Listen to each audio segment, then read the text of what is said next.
দেশের অবস্থা একেবারে ভালো না।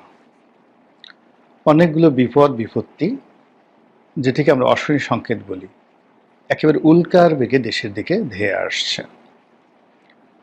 গত ১১ মাসে সরকারের যে স্ট্রেংথ ছিল, সেই স্ট্রেংথটা কমতে মানে শক্তি কমতে এখন এরকম একটা নড়বড়ে অবস্থা হয়ে গেছে। এবং আপনারা জানেন যে মানুষের দাঁত যখন নড়তে থাকে, ঘরের খুঁটি যখন নড়তে থাকে, তখন সামান্য একটু বাতাস আসলে বা অন্য কোনো ঘটনা ঘটলে সেই ঘরের কি হতে পারে, বা দাঁত যখন নড়তে থাকে তখন সেই দাঁত দিয়ে আর কোনো কাজ করা যায় না, চিবোনো যায় না, সেটাকে ফেলে দিতে হয়। তো গত ১১ মাসে সরকারের যে অবস্থা তৈরি হয়েছে, এখন নড়বড়ে, এরকম একটা নড়বড়ে যে স্কুলের ছেলেরা মেয়েরা, কলেজের ছেলেরা মেয়েরা, রাজনৈতিক দলের যেখানে একটি পাড়া মহল্লার যারা মাস্তান রয়েছেন, তারাও মনে করেন যে সরকারকে একটা ধাক্কা দিয়ে ফেলে দিতে পারেন। এবং সরকারে যারা কর্তা ব্যক্তি রয়েছেন তাদের মধ্যে এত ভয়, এত আতঙ্ক, আসলে এত ভয় নিয়ে কাজ করা যায় না। রাষ্ট্র পরিচালনা অনেকটা বাঘ এবং সিংহের চরিত্রের মতো বা তার কর্মকাণ্ডের মতো। তারা তাদের আপন রাজত্বে নির্ভয়ে নিশ্চিন্তে ঘুরে বেড়াবেন। তাদের রাজস্বিক চালচলন দেখলে, তাদের অভিব্যক্তি দেখলে, তাদের চাহনি দেখলে বনের সব পশু যেভাবে সন্ত্রস্ত হয়ে যায় এবং তার জন্য জায়গায় করে দেয়, তদ্রূপ একজন রাজনীতিবিদ, এই সমাজ হলো তার জন্য সবচেয়ে নিরাপদ জায়গা। যখন কোনো রাজনীতিবিদ এক গাদা বডিগার্ড নিয়ে চলেন, তার প্রচুর সিকিউরিটি দরকার হয়, ইট মিনস যে তিনি নেতা হওয়ার মতো সাহস অর্জন করেননি, অথবা নেতা হওয়ার জন্য এমন কোনো কর্মকাণ্ড করেননি যে এই জনারণ্য তাকে নিরাপত্তা দেবে। তার চিন্তা, তার কর্ম, তার চরিত্র তাকে একেবারে একটা ভীতু প্রাণীতে পরিণত করেছে। একইভাবে যখন রাষ্ট্র পরিচালনা কেউ করেন, তা রাষ্ট্র পরিচালনা করেন, এখন বাড়ির চারিদিকে বহু সশস্ত্র প্রহরা, যেখানে যাচ্ছেন রাস্তার দুই পাশ ক্লিয়ার হয়ে যায় কয়েক ঘন্টার মধ্যে। এই যে একটা প্রোটোকল এরশাদ সাহেব শুরু করেছিলেন, বা প্রেসিডেন্ট জিয়াউর রহমান সাহেব প্রথম শুরু করেছিলেন, এই রাষ্ট্রীয় প্রোটোকলটি মূলত রাজনীতিবিদদের জন্য শোভনীয় নয়, এটা ভালো নয়। পশ্চিমা দুনিয়া অনেক কিছু করে যেগুলো আমাদের আসলে ফলো করা উচিত নয়। যেমন ধরুন ইসলামের স্বর্ণযুগ, সারা দুনিয়াতে মুসলমানরা ৮০০ বছর থেকে ৯০০ বছর একছত্র আধিপত্য চালিয়েছে। পুরো ভারতবর্ষ মুঘলরা শাসন করেছে, তার আগে সুলতানরা শাসন করেছে, অর্থাৎ ইখতিয়ার উদ্দিন মোহাম্মদ বিন বখতিয়ার খলজি বাংলাদেশে, আর ভারতে কুতুবউদ্দিন আইবেক, অর্থাৎ মোহাম্মদ ঘুরির যে আক্রমণ, তখন থেকে যে মুসলিম শাসন ব্যবস্থা চালু হয়েছে, যেটা ১৮৫৭ সন পর্যন্ত যাকে বলা হয় অব্যাহত ছিল। এই সময়টিতে যে সকল বড় বড় রাজা বাদশাহ আমরা যাদেরকে জানি, মানে তাদের যে জনপ্রিয়তা এবং তাদের যে ন্যায় বিচার প্রতিষ্ঠা করার যে সক্ষমতা, এবং সাধারণ মানুষের দুঃখ কষ্ট দেখার জন্য তারা যেভাবে বের হতেন, ছদ্মবেশে রাস্তায় বের হতেন, সম্রাট আকবর বলেন, বাবর বলেন, জাহাঙ্গীর বলেন, শাহজাহান বলেন। শাহজাহান, আপনারা যারা দিল্লিতে গেছেন, আপনি চিন্তা করেন যে সে একাকী সেই দিল্লির রাজপ্রাসাদ থেকে বের হতেন, ঘোড়ায় করে এসে লাল কেল্লা থেকে বের হয়ে এসে সামনের জামে মসজিদে নামাজ পড়তেন। ঘন্টার পর ঘন্টা তিনি সময় কাটাতেন মসজিদে। ইতিহাস। তো এখন আপনি আমাদের প্রধান উপদেষ্টা ডক্টর মোহাম্মদ ইউনূসকে একা একটু বের হয়ে কাকরাইল মসজিদে এসে ঘণ্টাখানিক নামাজ পড়তে তাকে একটু বলে দেখেন তো, তার শরীরের সমস্ত যন্ত্রপাতি দেখবেন ভয়ে নষ্ট হয়ে গেছে। এটা কেন? এর কারণ হলো সম্রাট শাহজাহান বা অন্যান্য যারা আছেন তারা জনগণকে যেভাবে ভালোবাসতেন, নিজেদেরকে যেভাবে তারা রাজা মনে করতেন, সম্রাট মনে করতেন, এবং তাদের যে আত্মবিশ্বাস ছিল, বীরত্ব ছিল, সেই কারণে কি হতো, এই জনারণ্য মানে জনগণের যে অরণ্য, জনসমাবেশ, এটা কখনো তাদের মনে ভয় জাগাতে পারেনি। তো সেই দিক থেকে আমাদের এই সমাজটি এই মুহূর্তে যারা শাসক তাদের জন্য রীতিমতো একটি ভয়ঙ্কর সাপদ সংকুল জনপদ হয়ে পড়েছে। এমন কোনো উপদেষ্টা নেই যিনি রাত ৮টার সময় একা নিউ মার্কেটে গিয়ে, কাঁচা বাজারে গিয়ে বাজার করতে পারেন। কিংবা এমন কোনো উপদেষ্টা বা উপদেষ্টি, মানে মহিলা উপদেষ্টা যেটা, উপদেষ্টি নেই যারা একা একা সে বিউটি পার্লার বলেন বা সেলুন বলেন সেখানে গিয়ে চুল কাটতে যাবেন বা তার যে অন্যান্য যে কর্ম সেগুলো করতে যাবেন, এই সাহস তাদের নেই। এমনকি একটা ওষুধের দোকানে রাতে বেরোনোর মতো অবস্থা তাদের নেই। এতটা ভয় এবং আতঙ্ক ছড়িয়ে পড়েছে আমাদের সমাজে। দ্বিতীয়ত হলো যে মানুষের অভাব এবং অভিযোগটা কোন পর্যায়ে গেছে আপনি দেখুন। উপার্জনের জন্য মানুষ কোনো পথ খুঁজে পাচ্ছে না, ফলে চুরি, ডাকাতি, রাহাজানি, ছিনতাই এগুলো এতটা বেড়ে গিয়েছে যে ঢাকার অভিজাত এলাকায় গুলশান, বনানী, উত্তরা, ধানমন্ডি, বসুন্ধরা এই সমস্ত এলাকাগুলোতে ঠিক আদিম যুগে যেভাবে মানুষ চাপাতি নিয়ে, রামদা নিয়ে তারপরে মানুষের উপর আক্রমণ চালাতো, ডাকাতি করত, সেই ঠিক একই অভিনব কায়দায় তারা পুলিশের সামনে, সেনাবাহিনীর সামনে নাকের ডগায় অপরাধ ঘটিয়ে আবার সেখান থেকে তারা চলে যাচ্ছে। এবং এই শহরে চাপাতি, রামদা, চাকু, ড্যাগার, এরপরে পিস্তল এগুলো ভাড়া দেওয়া হচ্ছে এই ধরনের অপকর্ম করার জন্য। মাঝে মধ্যে ২-৪টা ঘটনা আমরা দেখি সেই যাকে বলা হয় ইন্টারনেটে, এবং এগুলো দেখে রীতিমতো আঁতকে উঠতে হয়।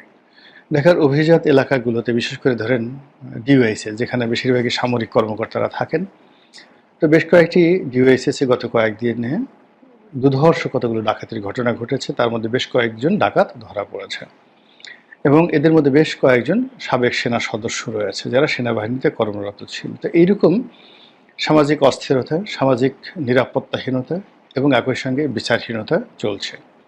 কোর্ট কাছারির যে অবস্থা, মানে একজন যাকে বলা হয় বিচারক, জেলা জজ পর্যায়ের বিচারক, তিনি আমাকে বলছিলেন একটা জেলার দায়িত্বে যে ওই জেলাতে যে সবচেয়ে প্রভাবশালী রাজনৈতিক দল তাদের মধ্যে ৩টা গ্রুপ রয়েছে।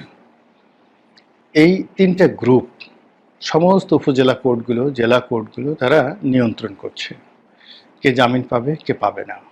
এবং এগুলো সবই করছে তারা টাকা পয়সার মাধ্যমে এবং লেনদেন করার পরে এসে যারা এই কর্মে নিয়োজিত, বিচার কর্মে নিয়োজিত সিনিয়র জুনিয়র সমস্ত বিচারকদের উপরে রীতিমতো মানসিক টর্চার, যে কাজগুলো করতে হবে, আদারওয়াইজ আপনি এখানে থাকতে পারবেন না, বা আরও নানা রকম কথাবার্তা। এবং সেই বিচারক আমাকে যেটা বললেন যে তিনি পাগল, অর্ধোন্মাতের মতো অবস্থা হয়ে গেছেন, ভয়ে তিনি সারাক্ষণ টেলিফোন বন্ধ করে রাখেন এবং তাকে সহযোগিতা করার মতো জেলা অ্যাডমিনিস্ট্রেশনে ওইরকম কেউ নেই। আমাকে ফোন করেছিলেন যে আমি যদি কাউকে বলে দেই, ওখানে রাজনৈতিক নেতাকর্মীরা যারা আছেন তাদেরকে বলে দেই যেন তারা একটু তার প্রতি দয়া পরবশ হয় বা এই ধরনের চাপ যেন না দেয়। তো এরকম যে ঘটনা জুডিশিয়ারিতে ঘটছে, এটা তো কখনই আমরা কল্পনা করতে পারি না। আমাদের হাইকোর্টে বা সুপ্রিম কোর্টে, অ্যাপিলেট ডিভিশনে, বার এবং বেঞ্চে, অর্থাৎ উকিলদের মধ্যে এবং বিচারকদের মধ্যে এমন কিছু ঘটনা ঘটছে যে কথা বলাও যাচ্ছে না স্পর্শকাতরতার কারণে, আর না বলেও পারা যাচ্ছে না। যারা ভুক্তভোগী এবং ওখানে আছেন তারা খুব ভালো করে জানেন যে সেখানে কি ঘটছে।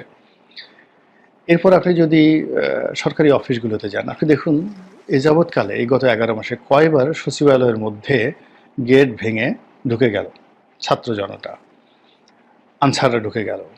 এরপরে কতবার গিয়ে তারা যে অনাসৃষ্টিগুলো তৈরি করলো, ফলে ওখানে যারা আছেন দায়িত্বরত সচিবালয়ের মধ্যে, পিয়ন থেকে শুরু করে একেবারে ক্যাবিনেট সচিব পর্যন্ত, তাদের মধ্যে যে স্বস্তি নেই এ কথা চোখ বুজে বলে দেওয়া যায়। এবার আপনি ব্যাংক পাড়াতে যান, সেখানে আরও বিশৃঙ্খলা অবস্থা। সব খবর কিন্তু পত্রিকা আসে না। এমনকি শেখ হাসিনার জমানাতে যে সমস্ত খবর অহরহ পত্রিকাতে আসতো, সেটা শেয়ার মার্কেট কেলেঙ্কারি থেকে শুরু করে আরও অনেক কিছু, এখন মবের ভয়ে কোনো পত্রিকা, কোনো টেলিভিশন এই জিনিসগুলো ছাপাচ্ছে না বা প্রকাশ করছে না।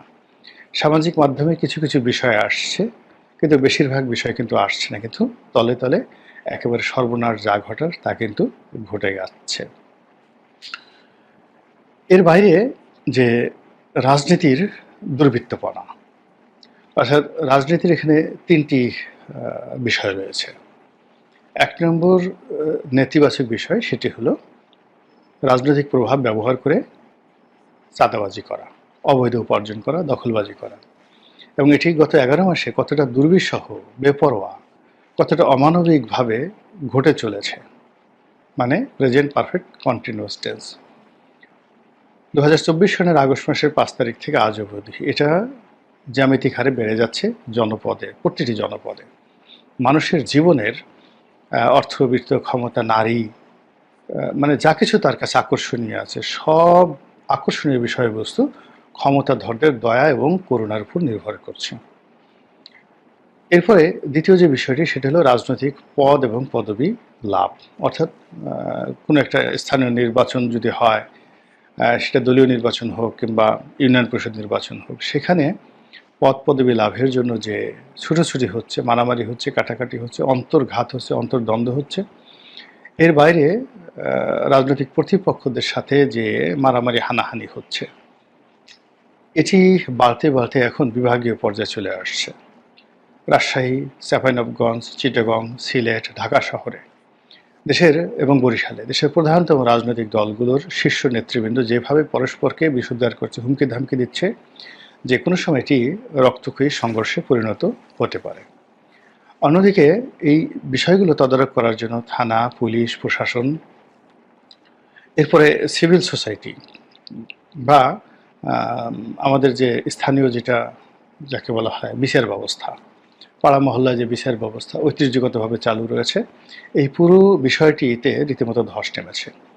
এখন কেউ কারো বিপদে এগিয়ে আসতে পারে না, আসে না, আর আসলেও কেউ কাউকে কোনো উপকার করতে পারে না। ক্ষতি যা করার সবাই আপনাকে ক্ষতি করতে পারবে, কিন্তু কেউ আপনাকে উপকার করতে পারবে না।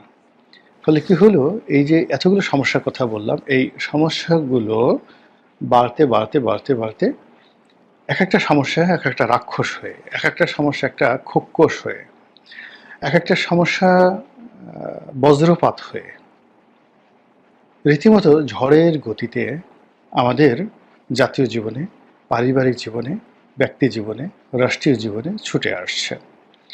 এবং এগুলো মোকাবেলা করার মতো কোনো দক্ষতা, অভিজ্ঞতা, তারপরে কোনো সিস্টেম, কোনো কিছু আমাদের হাতে নেই।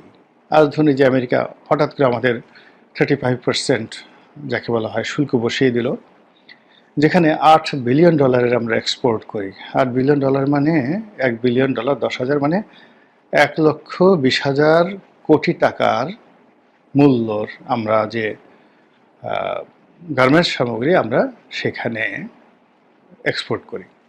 তো ধরুন 1 লক্ষ বা 1.5 লক্ষ কোটি টাকার যদি আমরা এক্সপোর্ট করি, এটাকে 5 থেকে 7 বার আমাদের দেশে ট্রানজ্যাকশন হয়। অর্থাৎ যখন কোনো আমেরিকান বায়ার একটা এলসি দেয়, ওটার বিপরীতে আমরা একটা ব্যাক টু ব্যাক এলসি করি, তারপরে সেটা আনি, সেটা ট্রান্সপোর্ট মানে পরিবহন আনি এবং সেটা ইন্স্যুরেন্স করি, সেটার মাধ্যমে ব্যাংকিং করি। তো সেই ট্রানজ্যাকশনের মাধ্যমে আমরা বিদ্যুৎ বিল দেই, আয়কর দেই, মানে অন্ততপক্ষে ধরুন 20 থেকে 25টি খাতে এই 1,20,000 বা 25,000 বা 50,000 কোটি টাকা আমরা ব্যয় করি। অর্থাৎ সব মিলে এখানে গ্রস ট্রানজ্যাকশন হয় 8 লাখ কোটি টাকার উপরে। আমাদের জাতীয় বাজেটের সাথে অনেক অনেক বেশি।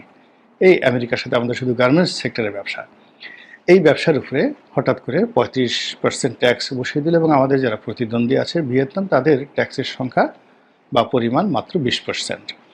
ফলে আমাদের ব্যবসা সংগতের কারণে হুমকির মধ্যে পড়ে গেল।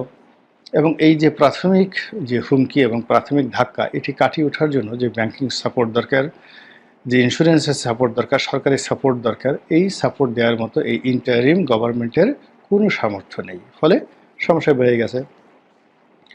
এর মধ্যে আরও অনেক অনেক নতুন কোনো কর্মসংস্থান নাই, তারপরে যেটাকে এডিবি বলা হয় বা পাবলিক ওয়ার্কস বলা হয়, সরকারের পক্ষ থেকে বড় কোনো প্রজেক্ট চালু হচ্ছে না, কাজ চালু হচ্ছে না, ফলে কর্মসংস্থান নেই। কর্মসংস্থান না করার কারণে এই যে 40 লাখ কর্মজীবী মহিলা শুধুমাত্র গার্মেন্টস সেক্টরে কাজ করছে বা অন্যান্য সেক্টরে কাজ করছে, তারপরে ধরুন অন্যান্য যারা ছেলে পেশাজীবী আছেন, এরকম যদি 1 কোটি লোক বেকার হয়ে যায়, নারী এবং পুরুষ, তারা কোথায় যাবে বলেন? ছেলেরা পেশা পরিবর্তন করবে, অনেকে ছিনতাইয়ের হাজানিতে জড়িয়ে পড়বে, মেয়েরা বেকার হয়ে যাবে, তারা ঘরে গিয়ে কিছুই করতে পারবে না। আর যারা একেবারে অসহায় অপারগ, তারা দেখা গেল যে রাস্তায় নেমে যাবে পতিতাবৃত্তিতে। তো এই যে একটা সমাজ কি একটা ভয়াবহ বিবর্তনের দিকে যাচ্ছে, অথচ আমরা এখনও নাকে তেল দিয়ে ঘুমাচ্ছি, একে অপরকে দায়ী করছি, আর যে স্বপ্নের সঙ্গে কোনো বাস্তবতার মিল নাই, সেই ধরনের নানা অমূলক স্বপ্ন দিয়ে জাতিকে বিভ্রান্ত